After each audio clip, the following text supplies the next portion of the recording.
મુખ્યમંત્રી ભૂપેન્દ્ર પટેલને મળેલી ભેટ સોગાદોની આજે પ્રદર્શની યોજાઈ। આ પ્રદર્શનીમાં 800 જેટલી વસ્તુઓની 25 રૂપિયાથી લઈને 20 લાખ સુધીની હરાજી કરાશે।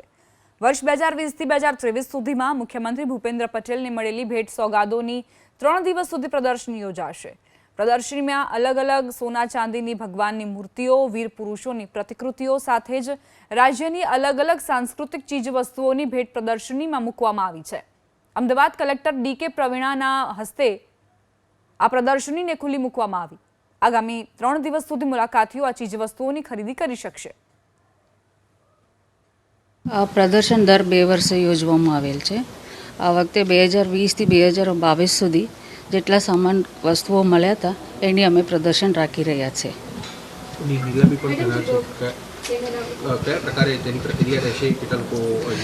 એની આપસેટ પ્રાઇસ નાના વિભાગમાંથી નક્કી કરીને અમને આપવામાં આવેલ છે અને એ બેઝ પ્રાઇસ રહેશે। ત્યાર પછી જે ઓક્શન થવાનું છે વસ્તુ જે હાઈએસ્ટ પ્રાઇસ કોટ કરે છે એને અમે આપી દેવાનું આ પ્રક્રિયા છે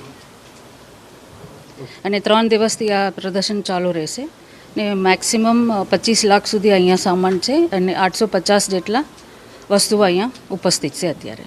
રાજ્યના મુખ્યમંત્રી તરીકે કોઈ પણ સાંસ્કૃતિક અથવા સામાજિક કાર્યક્રમમાં હાજર રહેતા સમયે જે પણ ચીજ વસ્તુઓ તેમને આપવામાં આવે છે તેની પ્રદર્શની અમદાવાદ ખાતે આજથી ખુલ્લી મૂકવામાં આવી છે। દ્રશ્યો અહીંયા આપણે બતાવીશું।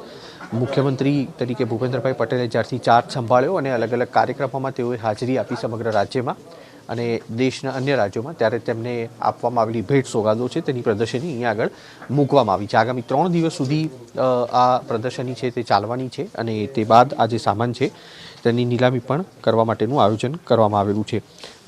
કુલ 800 જેટલી વસ્તુઓ છે તેનું વેચાણ કરવાનું આયોજન અહીંયા આગળ કરવામાં આવેલું છે।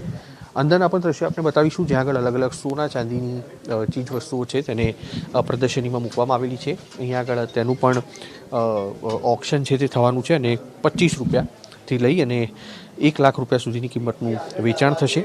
કુલ 20 લાખ રૂપિયાની કિંમત સુધીની ચીજ વસ્તુઓ અહીંયા આગળ છે તે મૂકવામાં આવેલી છે અને આ જે દ્રશ્યો આપ જોઈ રહ્યા છો તે અહીંયા આગળ બનાવવામાં આવેલો તોશાખાના છે કે જ્યાં આગળ સોના ચાંદીની ચીજ વસ્તુઓ છે તે મુખ્યમંત્રીને આપવામાં આવી હતી ભેટ સોગાદો તરીકે। તેનું અહીંયા આગળ ઓક્શન કરવામાં આવનાર છે। આગામી 3 દિવસ સુધી આ પ્રક્રિયા છે તે અમદાવાદ કલેક્ટોરેટ તરફથી શરૂ કરવામાં આવી છે જ્યાં આગળ મુલાકાતીઓ તેની મુલાકાત લઈ શકશે અને તે બાદ તેની નીલામી પ્રક્રિયા છે તે અહીંયા આગળ કરવામાં આવશે। સામાન્ય રીતે નિયમ અનુસાર દર 2 થી 3 વર્ષે આ પ્રકારનું જે કાર્યક્રમ છે તે થતો હોય છે અને આ જે પ્રદર્શની છે તે વર્ષ 2020 થી 2023 સુધીમાં મળેલી ભેટ સોગાદોની છે।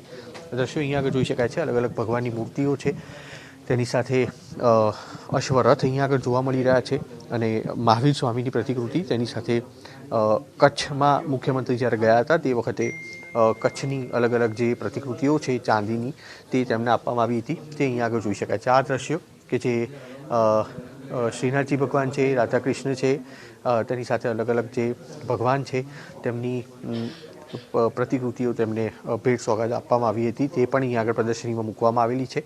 તો આ તમામ ચીજ વસ્તુઓ છે જેની નીલામી થશે આગામી 3 દિવસ સુધી।